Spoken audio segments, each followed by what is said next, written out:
Saül à la recherche des ânesses perdues, c'est pratiquement la pensée qui nous accompagne depuis peu sur votre télévision. Aujourd'hui, nous allons, mesdames et messieurs, prendre la deuxième orientation, la valeur de la chose perdue, avec le pasteur Josué Romain Kazadi. Un plaisir de l'avoir à nouveau sur ce plateau.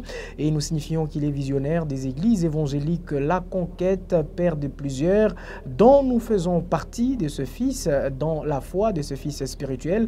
Et lui souhaitons la bienvenue sur ce plateau. Bienvenue, pasteur, et bonjour. Merci et bonjour aussi à toi. Et j'en profite pour saluer aussi tous ceux qui nous suivent.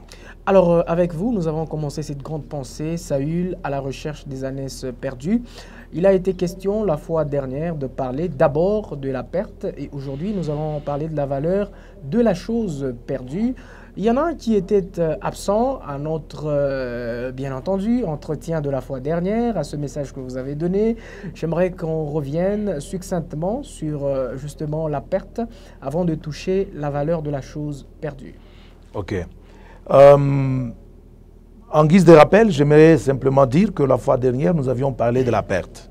C'est quoi une perte? C'est une privation de quelque chose de précieux ou d'agréable, de commode qu'on avait. On se retrouve séparé de la chose que l'on avait. Ça peut être une chose, tout comme ça peut être également un être humain, une personne. Oui. Alors, nous avions parlé de deux choses importantes la fois dernière. Donc, la première, lorsqu'on a perdu quelque chose, il ne faudrait pas banaliser en disant « bon, ça importe moins, moi j'avance ». Il faut toujours se poser la question pourquoi cela est arrivé. Voilà pourquoi nous avions parlé de la première chose, la prise de conscience de la chose perdue. Parce que derrière ce que vous avez perdu, vous pouvez retrouver beaucoup plus de choses qui y sont cachées. Et la deuxième chose dont nous avions parlé, c'est savoir choisir où chercher la chose perdue. Parce qu'il y en a qui vont chercher ce qu'ils ont perdu chez les féticheurs, chez les marabouts. Laissez-moi vous dire, partout là, c'est une perte de temps. L'adresse par excellence, là où il faut chercher les choses perdues, c'est auprès de l'Éternel, notre Dieu. Et pourquoi? Parce que nous avions lu un texte qui nous a dit « Qui dira qu'une chose arrive sans que l'Éternel ne l'ait permis ?» Donc il est celui qui permet parfois des pertes, parce qu'il a des objectifs à atteindre derrière les pertes. Voilà en résumé ce que nous avions dit la fois passée. Alors, nous sommes sur le même, justement, esprit avec ceux qui n'étaient pas là la fois dernière. Eh bien, nous pouvons déjà découler avec la valeur de la chose perdue. Alors, je voudrais qu'on rentre déjà dans ce que vous avez prévu aujourd'hui pour, justement, les donner à tous les téléspectateurs qui nous suivent à l'instant précis. Alors, je ne sais pas, on va commencer par la valeur de la chose. On va commencer par les éléments qui constituent cette valeur. Eh bien, il y a une maman qui me dit, mais papa, laissez le pasteur parler. Bon, je laisse le pasteur parler. Amen. Alors, j'aimerais qu'on reprenne encore notre texte d'hier. 1 Samuel chapitre 9, le 3 premiers versets. La Bible dit, il y avait un homme de Benjamin nommé Kis, fils d'Abiel, fils de Tseror, fils de Bekorat, fils d'Apiak, fils d'un Benjamite. C'était un homme fort et vaillant. Il avait un fils du nom de Saül, jeune et beau, plus beau qu'aucun des enfants d'Israël, et les dépassant tous de la tête. Les ânesses de Kis, père de Saül, s'égarèrent. Et c'est là que nous avons tiré le thème que nous sommes en train d'exploiter. Et Kis dit à Saül, son fils, prends avec toi l'un des serviteurs, lève-toi, va et cherche les ânesses. Je reprends aussi le texte de Matthieu, Matthieu chapitre 7, je lis à partir du verset 7. Demandez et l'on vous donnera, cherchez et vous trouverez, frappez et l'on vous ouvrira. Car quiconque demande reçoit, celui qui cherche trouve, et l'on ouvre à celui qui frappe. Lequel de vous donnera une pierre à son fils s'il lui demande du pain? Ou s'il demande un poisson, lui donnera-t-il un serpent? Si donc méchant comme vous l'êtes, vous savez donner de bonnes choses à vos enfants, à combien plus forte raison votre Père qui est dans les cieux donnera-t-il de bonnes choses à ceux qui les lui demandent? Que Dieu bénisse la lecture de sa parole. Amen. Alors, je voudrais mettre un accent particulier sur la chose que Kis, le père de Saül, avait perdu. J'ai parlé de ça en passant hier, mais j'aimerais m'apaisantir un tout petit peu là-dessus dans le cadre de cette émission. Remarquez bien, Kis, le père de Saül, avait beaucoup de biens. C'était un homme considéré dans son milieu. C'était un homme qui avait, comme je l'ai dit hier, une ferme. Il devait avoir certainement plusieurs bétails. Mais regardez, la chose qu'il a perdue, ce n'était pas le bête mâle, mais il a perdu le bête femelle. Moi-même qui vous parle, là, je suis infirmier. Je sais que dans le cadre de la reproduction, je vais donner un exemple. J'ai des canards, j'ai des poules. Pour un seul canard, donc, par exemple, pour un seul coq, pour me permettre de me reproduire vite en matière de poules, j'ai besoin d'avoir plusieurs poules que je mets à la disposition d'un seul coq.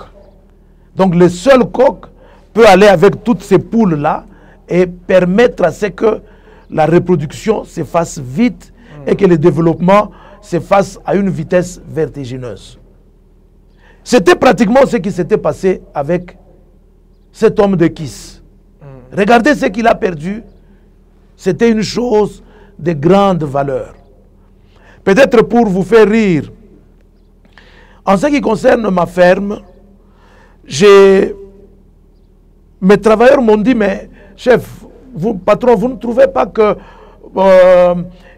avoir plusieurs coqs, parce que j'en avais plusieurs, au départ je ne comprenais pas comment les choses se faisaient, mais au fur et à mesure que j'ai continué à travailler dans ce domaine, j'ai fini par comprendre comment le développement doit se faire. Au départ, j'avais acheté autant de coqs et autant de poules. Maintenant, quand je les ai mis ensemble, j'ai constaté qu'il n'y avait pas moyen que le poule, plutôt, que le coq puisse aller facilement avec le poule. Parce que chaque fois qu'un coq pouvait monter sur une poule, il y a un autre coq qui s'est levé pour chasser la poule et c'était la débandade dans mon poulailler. À telle enseigne que mes travailleurs m'ont dit, patron, donc,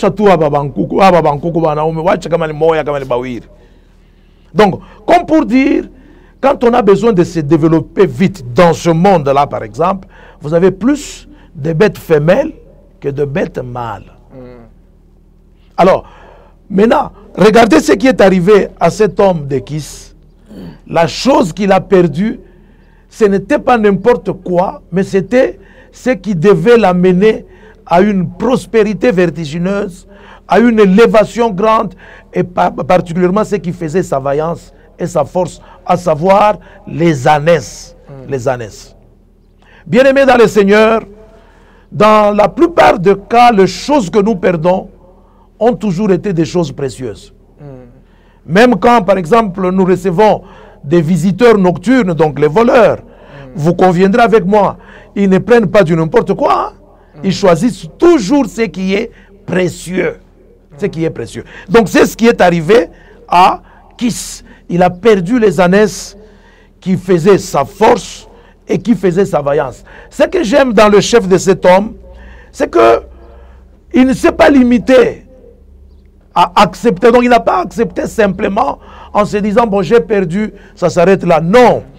Kis a tout fait pour qu'il puisse retrouver ce qu'il a perdu. Alors, que peut représenter Kis ou que peut représenter Saül?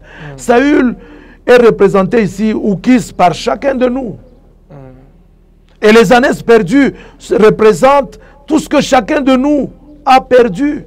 Regardez un peu, ce que vous avez perdu, c'est là que vous vous rendrez compte que ce sont des choses précieuses, les choses de grande valeur que vous avez perdues.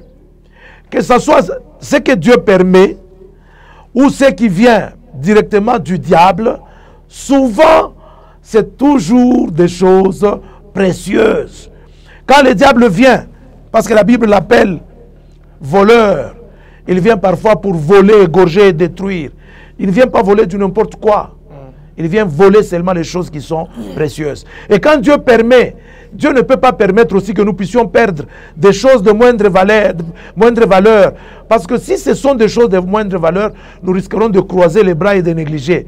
Quand Dieu permet que nous puissions perdre aussi des choses, comme ce fut le cas de Kis, Dieu permet dans la plupart des cas que ce soit toujours des choses précieuses. Parce que quand nous allons maintenant nous mettre à rechercher, à retrouver ces choses-là, et là, le Seigneur sait que nous allons le rencontrer et son plan merveilleux peut commencer déjà à s'accomplir et à se réaliser dans notre vie. Donc, c'est un peu ça que j'aimerais que nous puissions retenir pour aujourd'hui. Les choses que nous avons perdues, ne les négligez pas, observez bien, examinez bien, vous vous rendrez compte que ce sont des choses précieuses. Et ce que nous devons faire, nous ne devons pas croiser les bras, mettons-nous à rechercher les choses que nous avons perdues, comme nous le disions hier, auprès de Dieu, et nous ne finirons que par retrouver les choses que nous avons perdues. Alors, pasteur, nous avons très bien suivi. La Bible elle-même, elle nous dit encore, quand votre main gauche vous pousse au péché, il faudra la soutirer de votre corps. Eh bien, si nous avons perdu quelque chose qui n'est justement qui était pratiquement un peu valeureuse à nos yeux, mais qui nous poussait à aller à l'encontre de la volonté de Dieu, qui nous poussait à aller loin du Seigneur. Est-ce que nous devons aussi regretter cette chose pour tenter de comment faire, quel mécanisme mettre en place pour aller récupérer la chose? Ici, je vais illustrer cela par un exemple. Il y a peut-être cette jeune femme qui est en train de nous regarder à l'instant précis. Elle se pose la question, le papa qui l'a quitté, c'était un homme marié, qu'ils se sont séparés, ils se sont laissés. C'était lui, justement, qui lui donnait un peu d'argent. C'était lui qui payait son téléphone. Eh bien, écoutons ce message. C'est comme si, quelque part, elle est en train de se dire, j'ai perdu quelque chose de valeureux. Eh bien, je dois, le pasteur Romain l'a dit à la télé, je dois mettre le mécanisme pour, justement, aller retrouver mon papa et finalement mon sugar daddy. Puisque je n'ai vu plus comme avant, pasteur. Merci pour cette belle question. Et je crois qu'elle vaut... ça a vraiment une valeur elle a une valeur beaucoup plus importante parce qu'elle nous permet de très bien recadrer les choses. Lorsque nous parlons des choses perdues, nous ne voyons pas des choses dans ce sens-là. Quelqu'un qui avait une relation négative, comme tu l'as dit, ayant perdu ces papas-là qui l'entretenaient, et il commence à se dire non, il faut que je mette des mécanismes en place pour aller le retrouver. Non, ici il s'agit... Nous sommes dans un cadre tout à fait normal, où nous perdons des choses qui nous appartiennent en propre, des choses, des valeurs, qui ne font pas seulement notre joie, mais qui sont en conformité avec les Saintes Écritures. Amen. Et c'est dans ce cadre-là que nous sommes en train de parler. Mais si toi tu as perdu une copine, ce n'était qu'une copine, ce message ne te concerne pas directement. Il ne faut pas dire non, comme j'ai perdu la copine, patati patata. Non. Ici, nous devons rentrer dans le cadre normal des choses. Et c'est là que nous sommes en train de parler de la perte dont il est question. Et maintenant, pasteur, ceux qui nous suivent, tous n'ont pas encore donné leur vie à Christ. Il y en a qui ne l'ont pas encore fait, comme je le disais tantôt. Est-ce que eux aussi sont concernés par ce message? Pour les personnes qui n'ont pas encore donné leur vie à Christ, j'aimerais vous dire ceci. Le cas de Kis ici, qui a perdu ses ânesses, et il a dû envoyer son fils Saül pour le rechercher, selon le plan de Dieu, Dieu avait permis que Kis puisse perdre les ânesses pour qu'au travers de la recherche de ces dernières, que Saül puisse rencontrer le prophète qui va lui annoncer la bonne nouvelle que Dieu avait déjà prévue pour lui, c'est-à-dire la royauté. Donc s'il y a des gens qui n'ont pas encore accepté Christ, j'aimerais vous dire que si vous vous mettez à rechercher tout ce que vous avez perdu, n'allez pas le rechercher n'importe où, venez auprès de Dieu. Parce que ça peut être Dieu qui a permis que vous perdiez tout ce que vous avez perdu, parce qu'il a besoin de vous rencontrer, vous, afin que vous lui apparteniez et que vous deveniez son enfant. Et qu'il puisse vous annoncer les plans merveilleux qu'il a avec vous. Ne vous levez pas seulement pour dire, bon, je vais aller chercher Dieu n'importe où. Non, on ne cherche pas les choses n'importe où. Comme je l'ai dit la fois dernière, on les cherche auprès de Dieu, et c'est auprès de Dieu qu'on aura même la révélation de notre destinée. Alors, pasteur, est-ce que, puisque vous avez pendant plusieurs années sur cette ville de Lubumbashi, travaillé dans l'évangélisation, vous avez été implanté plusieurs églises dans le temps, il y a beaucoup d'années passées. Alors, il y a une question qui me vient quand vous parliez de ceux qui n'ont pas encore rencontré Christ et qui souhaitent rechercher les choses qu'ils ont perdues, vous leur demandez de venir à Christ. Eh bien, quand ils viennent à Christ, est-ce que doivent-ils suivre un processus ou bien c'est venir simplement à Christ et puis ils le disent ou ils prient, eh bien, Dieu, est-ce que tu peux permettre que la chose perdue puisse se retourner? Parce qu'il y a quelqu'un peut-être qui est en train de nous suivre sur un lit d'hôpital et il n'a pas encore donné sa vie à Christ. Il se voit mourant, mais il a la chance peut-être de nous regarder à un instant précis. C'est la santé qu'il a perdue. Ça signifie qu'il y a une chose qu'il a perdue, qu'il peut retrouver en Christ tel que vous le disiez. Et maintenant, est-ce qu'il y a-t-il un processus, un cheminement pour effectivement retourner au Seigneur pour prendre ces choses qui nous ont été ôtées? Oui. Je m'en vais par un exemple pratique de ma propre vie. Aujourd'hui, je suis serviteur de Dieu, responsable d'une grande communauté, tout ça. Mais comment je suis parvenu à rencontrer Christ? C'était à partir des pertes que j'ai enregistrées dans ma vie. Et un ami est venu pour me dire, il y a une prophétesse quelque part, est-ce qu'on peut aller la rencontrer? J'ai dit, très bien. Je suis allé là pour que la prophétesse me parle au sujet des choses que j'avais perdues. J'arrive, heureusement, ou malheureusement, ça dépend, mais moi je dis heureusement, la prophétesse n'était pas là ce jour-là. Nous avons trouvé quelqu'un d'autre, le pasteur Kaonji, que certains connaissent dans la ville. Ici, il est pasteur de la 30e communauté. Nous l'avons trouvé en train de prêcher l'évangile. Et quand j'ai écouté l'évangile, j'ai senti la présence d'un être suprême à cet endroit-là. Je me suis dit, désormais, je reviendrai ici. Vous voyez?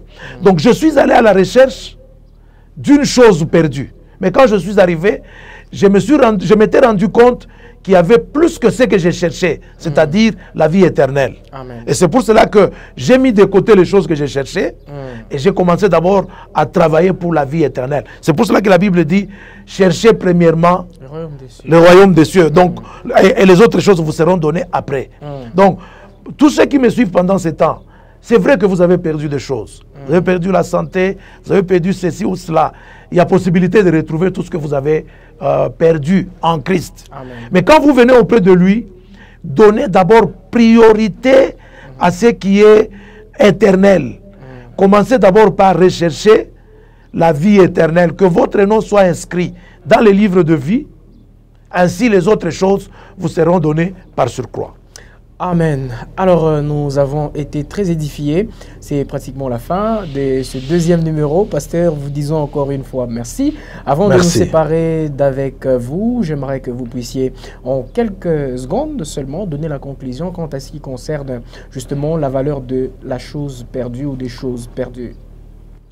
Bien-aimés dans le Seigneur, la plupart des choses que nous perdons, en tout cas, ont toujours été des choses d'une très grande valeur. Si nous les examinons très bien. Et comme c'est Dieu, dans notre contexte ici, qui est le commanditaire même de la perte, comprenons qu'il permet que nous puissions perdre la chose de grande valeur là, parce qu'il estime qu'en le recherchant auprès de lui, il va nous révéler ce que nous sommes et même la destinée de notre vie. Voilà ce que j'aimerais qu'on retienne pour aujourd'hui. Amen. Et nous allons nous retrouver très prochainement sur la même télévision, le même invité, un autre contenu, dans justement la même pensée. Au revoir.